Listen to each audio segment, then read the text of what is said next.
From inside our 4-bedroom house in downtown Baltimore, it is the Banner Baseball Show. Paul Mancano, joined by MASN All Access's Brendan Mortensen, my longtime friend and roommate. Some things never change. That's right.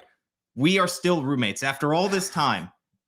Death, taxes, and Paul and Brendan being roommates. Yeah. But it works out at times like this because at 6:30 on a Friday, neither of us have lives. We already know that. Right. And we're here to break down the Orioles agreeing to terms with veteran right-handed pitcher Charlie Morton. And I'm glad I got you before your movie. Yeah, I'm going to see a movie tonight. So I did have some sort of plans on a Friday evening. I take a little bit of offense. Well, I was a little bit offended to hear that you're going to see Sonic 3 and not Nosferatu. Just out me for seeing Sonic 3. Sure.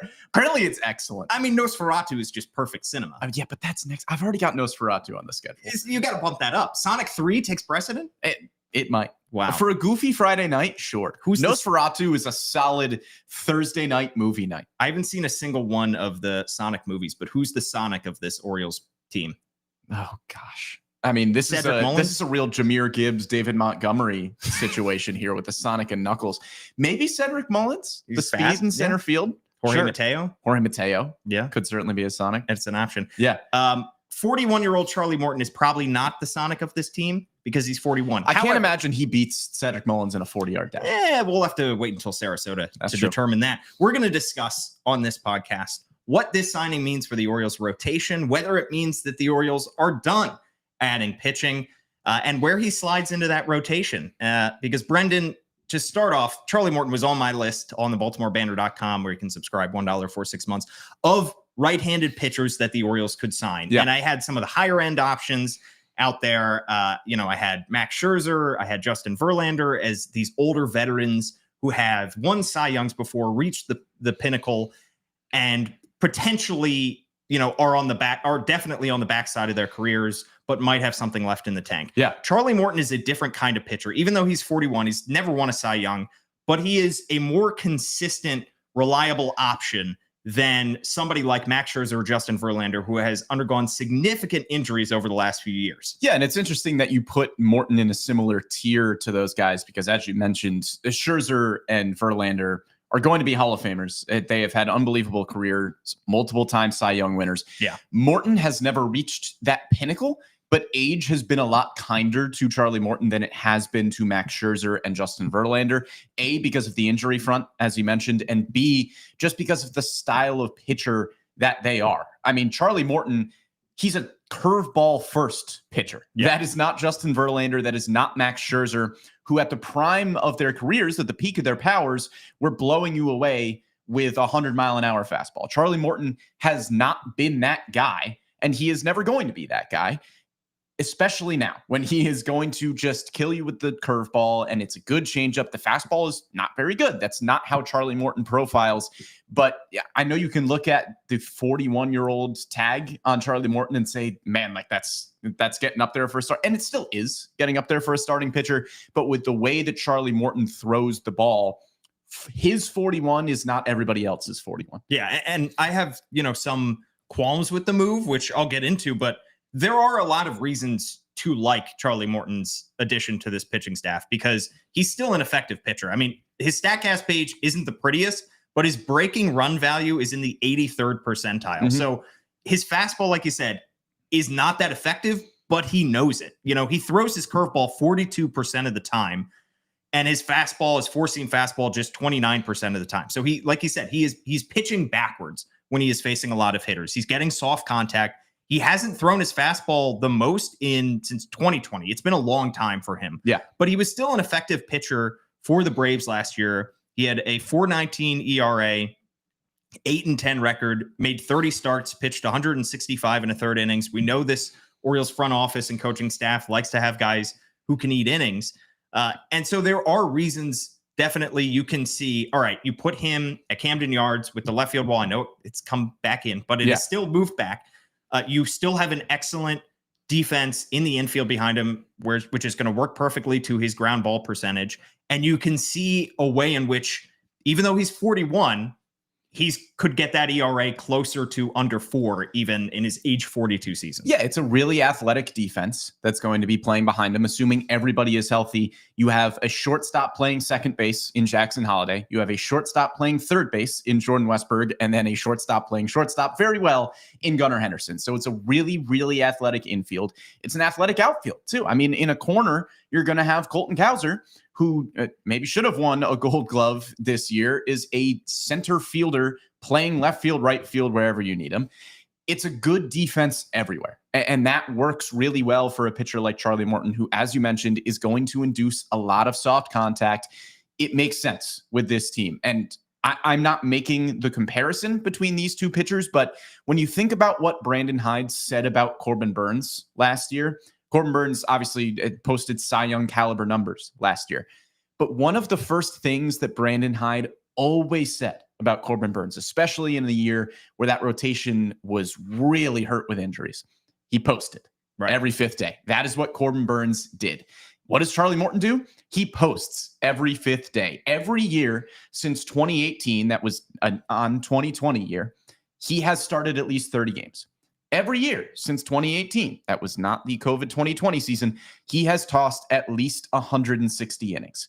So this is really the model of consistency at the back end of a rotation, even if he is not the Charlie Morton that's finishing, top 5 in Cy Young voting like he did back in, I think, 2018 or 2019. Yeah. It's not going to be that guy necessarily, but if you get an ERA in the high 3s, if you are getting 30 starts, 160 plus innings out of Charlie Morton, that is well worth the price of admission here. Yeah. Just 2 seasons ago, 2023 with the Braves, he posted a 3.64 ERA. Or 3.2 WAR according to Baseball Reference. Yeah. So it's not that long ago that he's been super effective. You mentioned the 2018, 2019 seasons. Those were his 2 all-star seasons in his career, and they came in as age 34, age 35 seasons. The first coming with Houston, so that was Mike Elias's final year with the Astros, was the kind of resurgent season for Charlie Morton. He had a lot of injury problems the years prior. He had one bad year with Philadelphia, came to Houston, still only made 25 starts. And then he kind of returned to form in 2018, posted a 3.13 ERA that season. Then the next season was an all-star again in Tampa Bay, where he finished 3rd in Cy Young voting with a 3.05 ERA and through almost 200 innings. So yeah, when you lost Corbin Burnes, you knew that you were going to have to replace a lot of innings there. And the fact that you have somebody in Charlie Morton that assuming he stays healthy, he is going to pitcher injuries are difficult to predict. Right. But there's a good track record to believe here that he is going to stay healthy and post for you once every 5 days. And for this rotation that frankly could use more of a veteran presence. Yep. I think that it makes sense. Yeah, he is the veteran leader. I mean, if you wanted one, you got one in 41-year-old Charlie Morton. He has won the World Series twice. He has appeared in 18 games in the playoffs. So he really checks every box that you were looking for in terms of a number 4 type of starter. Now, he may not have that number 1, number 2 type of upside, but you don't always need that in these sorts of signings. You can still make quality signings elsewhere without it being the slam dunk move that a lot of fans were hoping for. You mentioned the injuries. I mean, last year, the Orioles had 13 guys start games. 11 guys made at least 3 starts. As it currently stands, you probably have 9-ish guys that you would feel confident in starting games. Right now, you have probably what figures to be the 5-man starting rotation in Grayson Rodriguez, Zach Eflin, Dean Kramer, Charlie Morton, and Tomoyuki Sugano in whatever order you want to put those 5 in. Grayson and Eflin probably up towards the top, and the other 3 I think are pretty interchangeable there. And then outside of them, you have Cade Povich, Chase McDermott, Albert Suarez, Trevor Rogers. I think you are comfortable with any of those guys starting games. I think any of them could make a case to maybe be the 6th man in this rotation if the Orioles decide to go that route. So that's 9 guys right there that you feel good about starting games. Kyle Bradish and Tyler Wells, hopefully back at some point mid-season. That's 11 guys that could maybe get you through a season. Right. Like I think a lot of people don't understand just how many starting pitchers it takes to get through a year. Well, they saw it last year. I mean, 2 years ago, they had tremendous injury luck. They were one of the healthiest teams from start to finish. Obviously, they get the number 1 seed. They get bounced in the first round. Last year, they have horrendous injury luck. Yes. Two of their pitchers get Tommy John surgery. Yep. After one had already needed Tommy John surgery at the end of the 2023 season. So they were obviously, last year was the worst case scenario. And you hope that 2025 will be somewhere in between 2023 and 2024. And that maybe you do get Kyle Bradish with enough gas left in the tank at the end of the season that maybe he is pitching in the playoffs, either starting a game or coming out of the bullpen. And maybe Tyler Wells is able to come back at some point during the season and he's able to be a starter or a reliever for you. But you're going to need a lot of arms to get through the season. In terms of where Charlie Morton fits in this free agent market, there was nobody left, and I said this the other day in the Banner Baseball show, that there was nobody left in the free agent market that even comes close to who Corbin Burnes is and what he was going to give you, with the exception of Roki Sasaki, who the Orioles have an incredibly uphill battle to sign, and it sounds like it's down to the Padres and the Dodgers.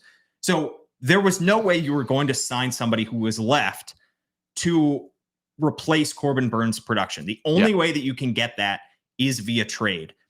So of the guys that were left, Jack Flaherty was a big name that the Orioles have been targeted, have been connected to, but obviously we know the history between the player and the team, and it would have taken a lot of convincing on both sides for a reunion to happen there. So you understand why there's hesitancy there. Other than that, it's really hard to look at the remaining list of free agents and say that you could see one of these guys making a big impact in your rotation and definitely slotting into your rotation. I mean, Andrew Heaney's still out there, but he's also getting up there in age and had a worse ERA than Morton last year. Jose Quintana I liked, but he's also 36 and kind of a soft tossing guy, so fits into a similar category as Morton. It was this class of free agents that could probably slide into the back end of your rotation, like Morton, like Heaney, like Quintana, but is not going to in any way come close to replacing Corbin Burnes' production. So I think it's clear the Orioles looked at the guys still out there and they said, this is one of the best options that we have. This is one of the surest things remaining in the free agent market. Let's go get Charlie Morton. Yeah, and I think of those guys, the Orioles do very well with getting Morton and Sugano. I know you have talked about Sugano on this show previously, where you don't see him not working out as at least a number 4, number 5 type of guy. He may not be a number 1, number 2, but his pitching style, I don't see it not translating well to the big leagues. And Charlie Morton, again, obviously the age is a factor here, but he has been great for the last however many years of his career. Right. I mean, really since the move to Tampa Bay in 2018, he has been an outstanding pitcher since then. A bit of a weird career arc for him, where he starts out in Pittsburgh, is not lighting the world on fire by any means, and then really just changes who he is as a pitcher by the time he's 35, 36. It's a similar arc to, not the same heights, but like it's the Tyler Glasnow, it's the Garrett Cole arc. They start in Pittsburgh, they end up on Houston. Houston's pitching lab with Michael Elias figures things out, and they turn their career around. Yeah, so Charlie Morton figures things out. He has been great since then. So among the guys that you could bring in to be a number 3, number 4, number 5 type of starter, I think Morton and Sugano were two of the safer bets that you could possibly get. Right. And the issues there become, all right, the question is, are the Orioles playing it too safe? Because you looked at the guys that were remaining out in free agency and you thought the Orioles, in order to get the ace that they had in Corbin Burnes, are going to have to go to the trade market. Now, it is January 3rd. There's still time left in the offseason, and the Orioles could still make a move on the trade market. Yeah. We'll get to some of the guys that could make sense there. But when you talk about taking a swing, this is not taking a big swing. This is hitting for a double. This is hitting for a single. This is not trying to swing for the fences. Sure. The Corbin Burnes trade last year was swinging for the fences. If they had gone out this offseason and signed Max Fried, that the Yankees signed to a 7-8 year deal, that would be swinging for the fences. The Orioles still don't have, as we look at their projected opening day roster, a capital A ace. The opening day starter is either probably going to be Zach Eflin or Grayson Rodriguez if the season started tomorrow. That is concerning when you're talking about replacing somebody who was an elite starting pitcher in Corbin Burnes for you last year. He went out and posted every 5 days. He finished the season top 5 in Cy Young voting. He was in many ways the best starting pitcher that you had since Mike Messina.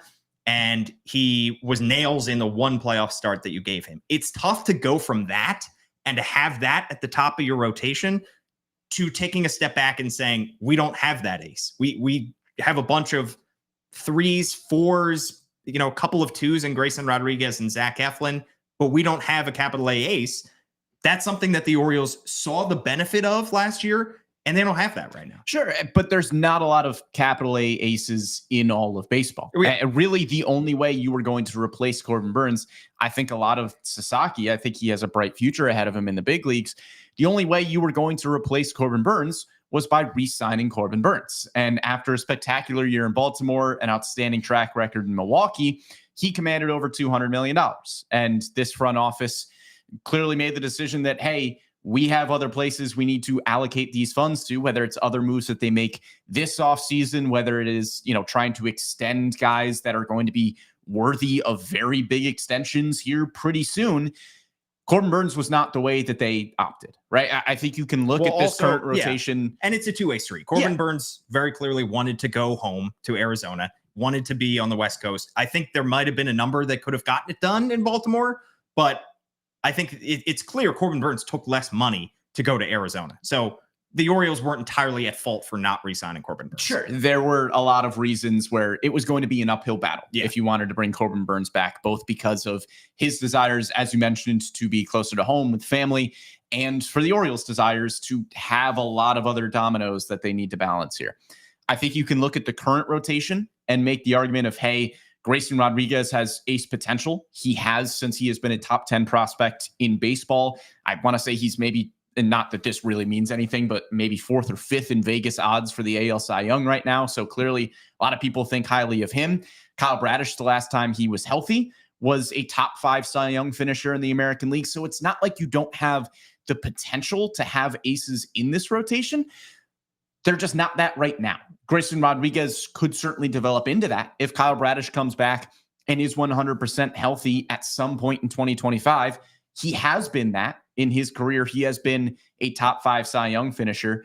So if all of those things work out, if Grayson Rodriguez becomes the ace pitcher that, was promised in 2018, if Kyle Bradish comes back healthy, you could have 2 ace caliber pitchers. And then all of a sudden you're looking at Zach Eflin as a number 3 starter who's a really good number 3. Sugano and Charlie Morton at the back end of your rotation who are hopefully healthy. And then all of a sudden, that rotation is really, really deep. I know I just said a lot of ifs. Yeah. And for that reason, I'm not going to sit here and say that the Orioles are absolutely done in the rotation and there are no more moves to make and they won't go make a trade or make another signing. But there are things that if they go really, really right, you could still be looking at those types of guys at the top of the rotation. Well, I think what the Orioles did here in signing Charlie Morton is they raised the floor of the rotation. Yeah, absolutely. I don't think they raised the ceiling. But there are ways in which the ceiling could be raised. Like you said, Grayson Rodriguez takes the step to becoming an ace. Kyle Bradish comes back.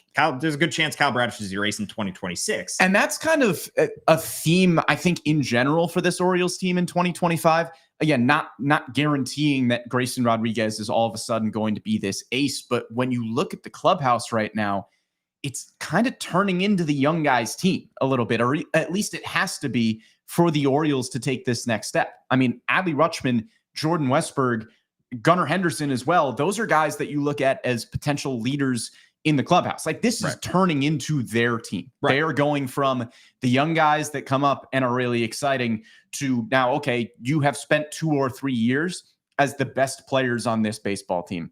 And now it's your team. And I think Grayson Rodriguez fits that category of guy that's, okay, this is your team now. Go get it. Go take the step. You are going to be the one that has to step up if this team is going to win. Yeah, and if it's not him, I mean, Kyle Bradish definitely for 2026. Right. I think it's would put a lot on his plate to say he's going to come back and be an ace in 2025. That's just a lot for anybody coming back from Tommy John. But if it's not Grayson Rodriguez, I'm not sure. Pitching prospects are hard to determine and hard to project. I'm not sure there's anybody else in this Orioles farm system that projects to have ace potential. Yeah, and again, those guys are hard to find. Grayson Rodriguez was a top 10 prospect in baseball, Cade First Povich, round Chase pick. McDermott Yeah. are still top 100 type of guys, and a top 100 pitching prospect. You hope that they're in the rotation, but for Grayson Rodriguez, that is a different echelon. Right. And he was a first round pick. The Orioles haven't spent a first round pick on a pitcher since Grayson Rodriguez. So it's been a while that they've taken that kind of swing. They've developed some intriguing pitching prospects of their own, and they've acquired guys like Kyle Bradish, came via trade. So that kind of transitions to, well, I'm not like you, Brendan. I'm not ready to say that the Orioles are done. And if we get to spring training, if we get to opening day and the Orioles have yet to add somebody of a more ace caliber pitcher to their starting rotation, I would have more questions for Mike Elias and for this front office about whether they accomplished what they wanted to coming into the offseason. However, there's still time left. The Orioles made the move for Corbin Burnes on February 1st last year. And to me, the signing of Charlie Morton does not preclude them from making another addition to their pitching staff. And in particular, I think it's fascinating to look at. I think Andy Koska tweeted out, because, by the way, he confirmed that the deal is worth 1 year, $15 million for Charlie Morton. So $2 million more than Tomoyuki Sugano is getting. So similar type deals in the Orioles rotation. But he threw out the possibility that maybe signing Charlie Morton, adding more of a floor and a stable presence to your rotation, makes it easier for you to trade Cade Povich and Chase or Chase McDermott and or Brandon Young in a deal to acquire an ace. Because a lot of teams, if they're trading a pitcher, they want to be getting at least one pitcher back. It's very, very difficult to trade 3 position player prospects to get a pitcher. The Orioles, when they traded for Corbin Burnes, they had to include DL Hall last year. When they traded for Zach Eflin, they had to include Jackson Baumeister. It's very, very difficult to make a trade where you net a starting pitcher and you don't then also give up an arm. So while the Orioles very much, I think, would like to hold on to Cade Povich and Chase McDermott and Brandon Young, having Charlie Morton in your rotation means that you are going to rely less on Cade Povich and Chase McDermott and Brandon Young in 2025. And maybe one or more of those guys could be sent out in a deal to acquire a starting pitcher. Yeah, and that's kind of where the Orioles are right now, right? It's a very similar conversation to the position players when you are talking about maybe the Tyler O'Neill signing and saying, man, I really want to see Heston Kjerstad get more at-bats in the outfield. I do too. Heston Kjerstad is a really good prospect. That's just not really where the Orioles are right now, because you are pushing in the playoffs. You are trying to compete at the highest level in the AL East. Heston Kjerstad is going to have to earn at-bats as much as you would like to just hand him the keys to a spot because he is a top 30 prospect in baseball. You can't really do that when you are trying to win games. Cade Povich and Chase McDermott are not in the same tier of prospect as Heston Kjerstad, and you can't just hand one of those guys a spot in the starting rotation because, as mentioned, you are trying to make a push for the playoffs. And that's nothing against Cade Povich and Chase McDermott. I think they could both develop into quality starting pitchers at the big league level. The Orioles just don't have the start every 5 days to afford them the opportunity to grow into that. You have to earn those starts every 5 days. Cade Povich was earning starts down the stretch because he was pitching well. And I wouldn't be surprised if Povich is on this opening day roster in 2025 if this is a 6-man rotation where Povich gets a start every 6 days, right? It's possible that those two guys get worked in, but I think you're right. I think adding an arm like Charlie Morton, you are making it harder for Povich and McDermott to be in the rotation somewhere. It's a similar deal to DL Hall a few years ago, where DL Hall was coming up. He was trying to make his debut. There wasn't really room in the rotation because at that time you had great injury luck, as you mentioned. So DL Hall, you were fitting him in here and there. And then, hey, you needed to make a move for a high-end starting pitcher in Corbin Burnes. Here's a really good pitching prospect in DL Hall, kind of a back end of the top 100 type of guy, and you're able to include him in a package with Joey Ortiz to get somebody like Corbin Burnes. Right. I think Cade Povich and Chase McDermott are in a similar spot ranking-wise, not that those rankings mean everything, but in a similar spot ranking-wise to where DL Hall was when you acquired Corbin Burnes. And so you could package one of those guys potentially with, whatever package you need to get somebody like a Dylan Cease. Right. Well, and remember, the Orioles acquired their Game 2 starter in the playoffs at the trade deadline. Right. Zach Eflin was acquired at the trade deadline. I don't think the Orioles want to be in a situation in July where they're still looking for a playoff starter and they're going to have to trade some guys. But it's doable. You can still acquire those guys as the season goes on. But like to your point, Brendan, the Orioles asked Cade Povich to come up last June and start every 5th day for about 6 weeks. And his first start in the big leagues, as most first starts in the big leagues, went a little rough. He allowed 6 earned runs in 5 1/3 innings at Toronto. The Orioles lost that game. How many of those games? He finished out the season fine. He lowered his ERA to a 5.20 by the end of the season. But how many of those games would you like to have back if you had Charlie Morton or Tomoyuki Sugano or somebody who's more ready for the big leagues, who is ready to just take the ball on a minute's notice?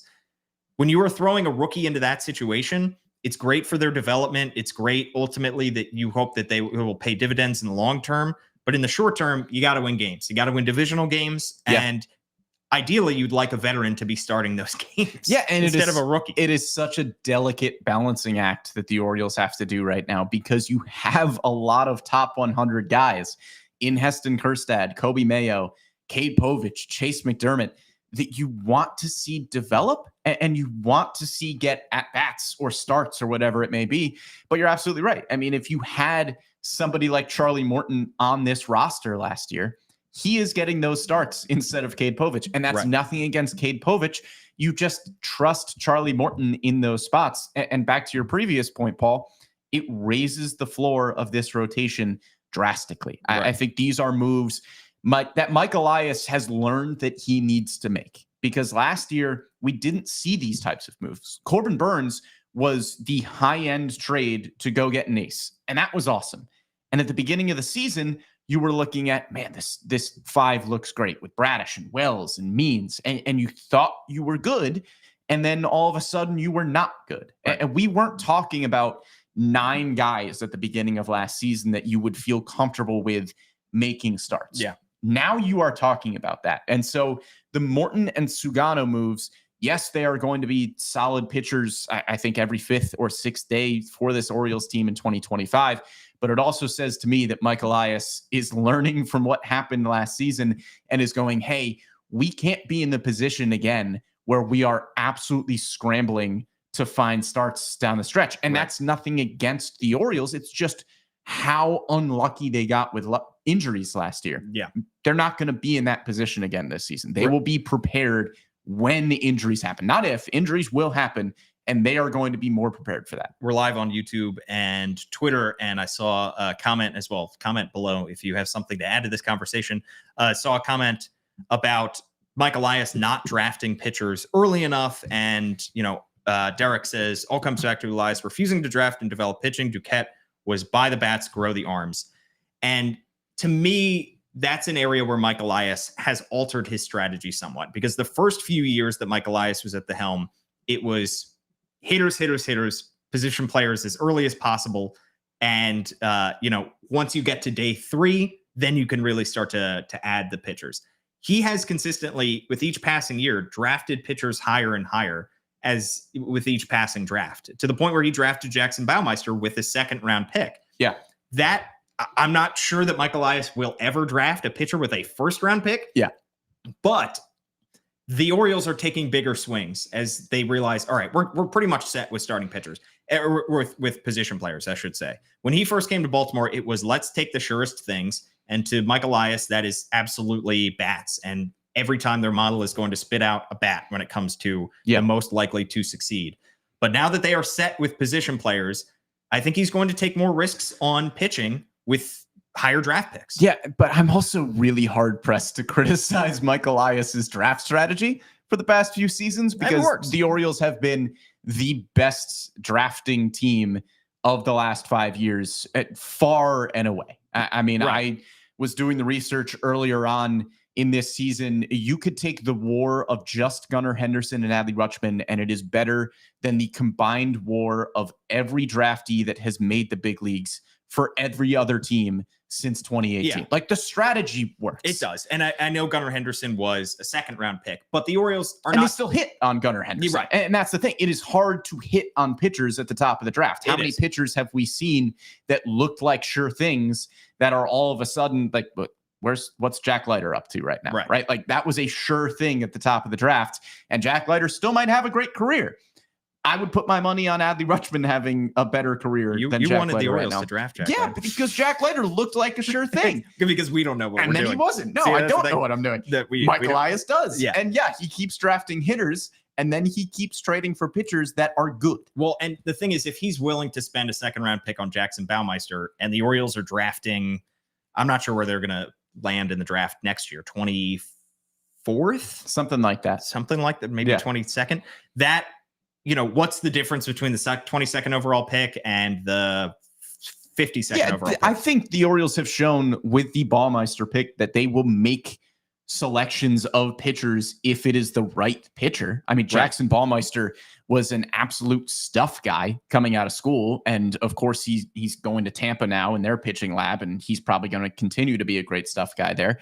But I think the Orioles are just going with the strategy because it works of, let's draft the hitters. We will trade for the pitchers when needed, and they'll make savvy moves here and there too. A move I wanted to point out at the deadline last year, you move Billy Cook, who was a top 30 prospect and probably didn't have a pathway to the big leagues, for right-handed pitcher Patrick Riley, who is now a top 15 prospect in your system and is one of the better pitching prospects that you have. Right. So the Orioles have been able to make savvy moves for pitchers here and there. Michael Ferré was a 14th round pick, and he looks like an outstanding pitching prospect. So once they get the right pitchers in the building, they are still developing them into solid prospects. Don't get so hung up on where they're selected in the draft. Right. And when January 15th rolls around and they add a new class of international free agents, I don't think it's going to include Roki Sasaki, but I will think it will include a lot of pitchers. Yeah. The Orioles have signed a lot of arms in the international market. I mean, their 8th ranked prospect, Luis De Leon, is a guy who's 21 years old, who came from that international market. So there are other ways to acquire these pitchers in a draft. But like we said, it's hard to trade for a pitcher without including starting pitchers. And the only way you get starting pitchers in your, not the only way, but a big way you get starting pitchers in your system is to draft them. Right. So I think that Mike Elias will continue to draft more starting pitchers as the years go on. All right, Brendan, when you were looking at this rotation right now, you mentioned the 5 in some order of Grayson Rodriguez, Zach Eflin, Dean Kramer, Tomoyuki Sugano, and now Charlie Morton. Yeah. Do you think that there's, at some point, who do you think is that 6th guy? Do you think it's Albert Suarez? Do you think, assuming the Orioles don't make another addition, do you think it's Cade Povich, or do you think it might be somebody like Chase McDermott, who still has a really high ceiling? I'm going to go with option D, and I'm going to say Trevor Rogers. I think it is some combination of Trevor Rogers and Cade Povich. See, I have my qualms about that, only because I think that Trevor Rogers showed last year that he needs a lot more time than the Orioles perhaps projected when they down traded the for him. stretch with Trevor Rogers. It did not go the way that the Orioles had hoped. I think you were hoping that he would at least be a depth piece in the rotation at the end of 2024. It didn't work out that way. Mike Elias noting that he just kind of wore down, and it wasn't what they hoped it would be towards the end of the year. The Orioles still went out and got Trevor Rogers, and they get him because he has 2.5 years of team control at that point of the trade. They've got to believe that there's more there. And until I'm shown a ton of evidence otherwise, I'm going to believe that the Orioles are going to try to get as much as they can out of Trevor Rogers. Cade Povich showed a lot last year too. So I think it's one of those two guys. Here's the other thing, which I think Mike Elias is very much thinking about. You look at that projected starting rotation, there's not a lefty in there. No. The Orioles love their matchups. They do. They love to throw a left-handed pitcher out there at least once every 5 days. They don't have a starting pitcher who is a left-hander when you look at that group right now. That's why Trevor Rogers, who is a lefty, or Cade Povich might have an advantage. And that's why I also still think I just have a hard time believing that Mike Elias, as weird as it might sound, you always look at the quality of the player before you look at, what hand they hit with or what hand they throw with. Yeah. But I just have a hard time believing that Mike Elias will go into next season not having a left-handed starting pitcher in their rotation. Am I crazy? No. And I think at this point, I would be surprised if it's a 5-man rotation. I think we're looking at a 6-man rotation to open up the season. Tomoyuki Sugano pitched in a 6-man rotation over an NPB. So that's what he's used to. And there's nobody that's, I know the 5-man rotation is the conventional wisdom, but if you have 6 guys who can start 6 guys. I feel like we've had this conversation though every year because there's always been a 6th guy who makes sense in the rotation. Yeah. And then it just never quite, it happens for like a week, but it never quite happens. I think having a left-handed starting pitcher might be more of a justification than we have had in years past. I mean, thinking back to last season, I think Tyler Wells was probably that 6th guy going into the year before the injuries to Kyle Bradish and John Means. And Tyler Wells had an established quality of bullpen work. And so I think you could look at Tyler Wells and say, okay, like this could be a rotation piece if you want to push him, or we can just put him in the bullpen where we know he's good. Yeah. And so going into this season, I think you have the argument of the Orioles got killed on the injury front last season in starting pitching. And if there's a way that you can get a little bit more rest for Grayson Rodriguez, maybe a little bit more rest for Zach Eflin, even though those guys might be used to pitching in a 5-man rotation, I don't think either of them would hate another day of rest after a season where they both had stints on the injury list. I think a 6-man rotation makes sense. Again, because you had, the first point I mentioned there, and then the second point being you could use a lefty in that rotation. Yeah. I mean, you could use one. And you know who's a lefty, Brendan? Both Trevor Rogers and Cade Povich. Dylan Cease, Framber Valdez. Dylan Cease is right-handed. Dylan Cease is right-handed. Sorry. Yes. Framber Valdez is left-handed. Not Yes. Dylan Cease. I mean, who's to say that the Orioles don't still go out there and acquire another starting pitcher? I'm not to say. Who is to say? That's what Not me. Okay. We will still have more coverage.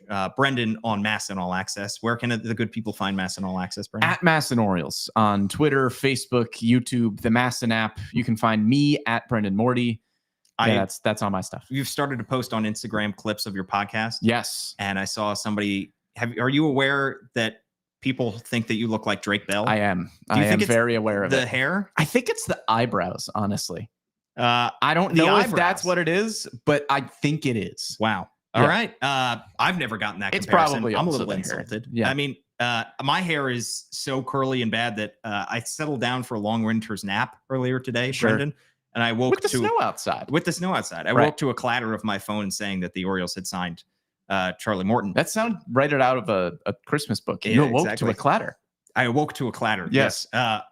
Exactly. The hooves pattering above Right. in our 4-bedroom house. But yeah, my hair in no way resembles Drake Bell's. No. So I think that does a lot for you there. Yeah. Well, that that's comparison. great news for me. Yeah, it is. Thanks so much for tuning in. Follow Brendan everywhere and follow the Baltimore Banner everywhere. Subscribe $1 for 6 months. If you don't already subscribe to the Baltimore Banner, what are you doing?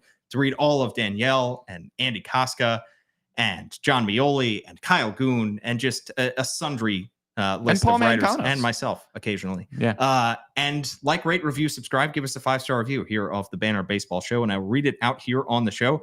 Thanks so much for tuning in. I'll be back at some point, probably alongside John Mioli next week to get his thoughts on the Orioles edition of Charlie Morton. For Brendan Mortensen, I'm Paul Mancano. Thanks so much.